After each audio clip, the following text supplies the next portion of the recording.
Hello viewers, welcome to another vlog. मैं doctor Joydev. मैं एक consultant pathologist, general physician and clinical hematology PDT. मैं मेरे इस चैनल में हमेशा यही कोशिश करता हूं कि जो भी हेल्थ रिलेटेड प्रॉब्लम्स है उसे बहुत ही सिंप्लीफाइड वे में आपके सामने प्रेजेंट करना, ताकि समझने में कुछ प्रॉब्लम ना हो।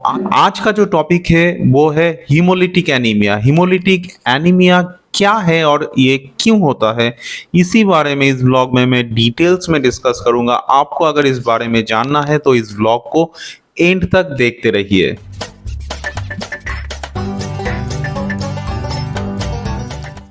तो पहले जान लेते हैं कि हीमोलिटिक एनीमिया एक्चुअली है क्या। हीमोलिटिक एनीमिया एक ऐसा कंडीशन है जहां में बॉडी के अंदर जो रेड ब्लड सेल्स या आरबीसी जो है वो टूट जाते हैं। कैसे टूटते हैं उसका डिफरेंट मैकेनिज्म्स है। इस कंडीशंस में नॉर्मली क्या होता है कि बॉडी के अंदर जो आरबीसी है वो टूट जाते हैं, और आरबीसी टूटने की वजह से बहुत सारा फीचर्स भी डेवलप करते हैं। तो हीमोलिटिक एनीमिया में ये बेसिकली होता है।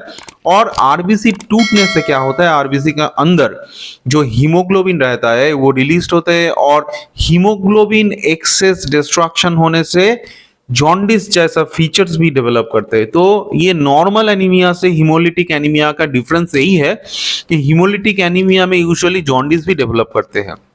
तो अब जानते हैं कि हीमोलिटिक एनीमिया होने के पीछे क्या क्या रीजंस है। इसे दो कैटेगरी में हम लोग डिवाइड कर सकते हैं। इनिशियली है कि इनहेरिटेड कंडीशंस, दैट मीन्स कि ऐसा कुछ कंडीशंस जो जेनेटिकली आपके अंदर है, और दूसरा है कि एक्वायर्ड कंडीशन, कि आपके अंदर कुछ जेनेटिक डिफेक्ट नहीं है लेकिन ऐसा कुछ कंडीशंस क्रिएट हुआ, ऐसा सिचुएशन आया, ऐसा एक एनवायरनमेंट क्रिएट हुआ जिसकी वजह से बॉडी के अंदर आरबीसी टूट रहा है। तो पहले देख लेते हैं कि इनहेरिटेड कंडीशन या फिर जेनेटिक कंडीशंस कौन सा है जिसमें ये हीमोलिटिक एनीमिया डेवलप करते हैं। तो उसमें सबसे इंपॉर्टेंट जो कंडीशन है वो है थैलासेमिया। थैलासेमिया में क्या होता है कि थैलासेमिया में हीमोग्लोबिन में जो दो टाइप के जो ग्लोबिन चेन्स रहते हैं उसमें से एक या दो इफेक्टेड होते हैं। इफेक्टेड होने से क्या होता है कि उसका प्रोडक्शन कम हो जाता है। तो आरबीसी का जो प्रीकर्सर सेल्स है जिससे आरबीसी प्रोड्यूस्ड होते हैं बोन मैरो में, वो सब डिस्ट्रॉयड हो जाता है। तो इसलिए क्या होता है कि एनीमिया डेवलप करता है। दूसरा कंडीशन है सिकल सेल एनीमिया। उसमें भी एक हीमोग्लोबिन का डिफेक्ट है जिसकी वजह से बहुत सारा फीचर्स डेवलप करते हैं। तो ये है बहुत ही दो कॉमन इनहेरिटेड कंडीशंस जहां पे हीमोलिटिक एनीमिया डेवलप करते हैं। अब जानते हैं ऐसा कुछ एक्वायर्ड कंडीशन जहां पे हीमोलिटिक एनीमिया डेवलप कर सकते हैं।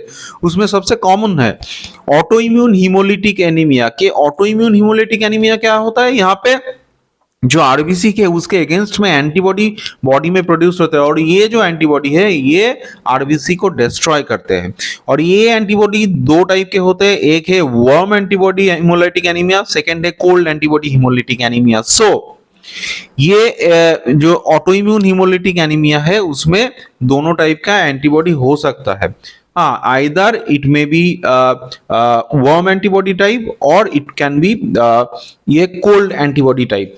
So this is auto immune haemolytic anaemia. Next common एक कॉज है जो है ड्रग इंड्यूस। दैट मीन्स ऐसा कुछ मेडिसिन है जो लेने से auto immune haemolytic anaemia develop कर सकते हैं। लेकिन ऐसा नहीं कि मेडिसिन देने से हर किसी को होगा, ऐसा नहीं, किसी किसी को हो सकता है। बहुत ही कम नंबर ऑफ पर्सन्स में देखा जाता है। लेकिन पेनिसिलिन या फिर सल्फर कंटेनिंग ड्रग्स, ऐसा कुछ ड्रग्स है या फिर कुछ एंटी मैलेरियल ड्रग्स है जो देने से किसी किसी में ये हीमोलिटिक एनीमिया डेवलप कर सकते हैं। और एक ऐसा कंडीशन है जिसे बोलते हैं G6PD। G6PD एक ऐसा एंजाइम है जो आरबीसी के अंदर रहता है। किसी किसी पर्सन में ये G6PD का डेफिशिएंसी रहता है। तो जिसमें ये डेफिशिएंसी होगा उसमें कुछ ऐसा मेडिसिन है जो देने से उनके बॉडी में ये हीमोलिसिस डेवलप कर सकते हैं। तो सेकेंड एक कॉज हुआ के different types of medication. Third एक कॉज है वो है डिफरेंट टाइप ऑफ इन्फेक्शन, जिसमें कुछ बैक्टीरियल इन्फेक्शन हो सकता है, कुछ वायरल इन्फेक्शन हो सकता है। ऐसा नहीं कि हर वक्त ये इन्फेक्शन हमें आइडेंटिफाई कर पाए, ऐसा भी नहीं है। बहुत सारे टाइम में ऐसा होता है कुछ अननोन इन्फेक्शन रहता है जिसकी वजह से हीमोलिटिक एनीमिया प्रेजेंट कर सकता है। और एक रीजन है कुछ कैंसर से या फिर कुछ ब्लड कैंसर से जिसमें भी हीमोलिसिस डेवलप कर सकते हैं। तो ये सब कॉमन रीजन है। इसमें और भी एक कॉमन रीजन है वो है ऑटो इम्यून कुछ डिजीजेस लाइक एसएलई जिसे बोलते हैं कि सिस्टेमिक लूपस एरिथेमेटोसस और र्यूमाटॉइड आर्थराइटिस, ऐसा भी एक कंडीशन है। अल्सरेटिव कोलाइटिस एक और एक ऑटोइम्यून कंडीशन है जहां पे भी ये हीमोलिसिस डेवलप कर सकते हैं। इसके अलावा है कि ब्लड ट्रांसफ्यूजन रिएक्शन, कुछ मिसमैच्ड ब्लड ट्रांसफ्यूजन हुआ या फिर मैच्ड ब्लड ट्रांसफ्यूजन हुआ लेकिन ब्लड में ऐसा कुछ अननोन एंटीबॉडी या फिर एंटीजन है जिसकी वजह से हीमोलिसिस हो सकता है। और एक कंडीशन है जहां पे हो सकता है कि जो मैकेनिकल हार्ट वाल्व्स है, किसी किसी में वाल्व का हार्ट में रिप्लेस करना पड़ता है, तो एक टाइप का वाल्व है मेटालिक वाल्व्स, तो ये पहले बहुत दिया जाता था। ये मेटालिक वाल्व्स जो है जिसमें है तो उन्हें मेटल के एक्सपोजर होने से आरबीसी टूट सकते हैं, तो उससे भी हीमोलिटिक एनीमिया डेवलप कर सकते हैं। और एक कंडीशन है हाइपरस्प्लेनिज्म। हाइपरस्प्लेनिज्म में क्या होता है, स्प्लीन जो है वो बड़ा हो जाता है और इसका हाइपर फंक्शनिंग होता है, तो उसके लिए क्या होता है कि ज्यादा आरबीसी टूटता है।